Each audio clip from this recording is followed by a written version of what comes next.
Hello guys, good day. Okay, dito paano natin tanggalin yung background mo? Halimbawa, ito tong background mo, tanggalin po natin 'yan. Then just one click. Yan, 'di ba? Natanggal na. Umiba. Tapos another ulit. Yan, 'di ba? Tanggal ulit.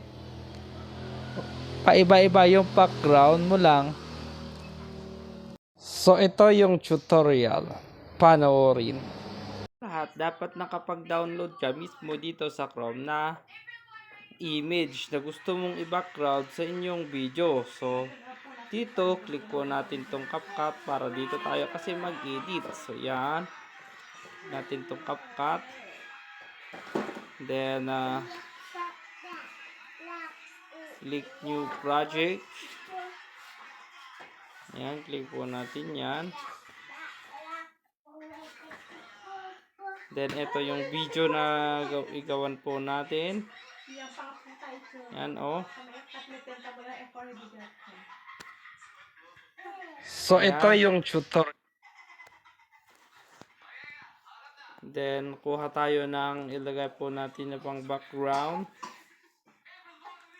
So last. So dito yung image. Tapos yan. Yan yung gawin po natin. Tapos ito i-overlay po lang natin yan.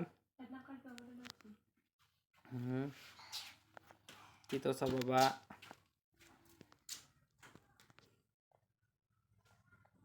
Yan, dito sa baba. Yan, tong overlay. Click po natin tong overlay. Yan,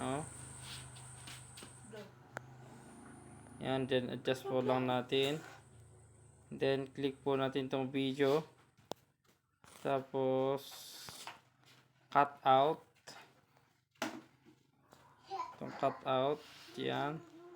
Then, remove background. Para i-remove po natin.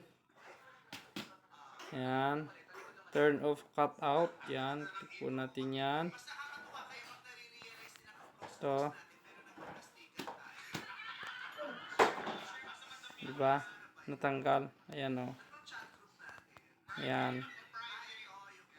So, ganito lang talaga kadali. Tapos, adjust nyo lang yung kanyang dito mismo. Tapos, putulin. Then, save. Yan. Putulin po natin dyan. Then, split. Then, delete.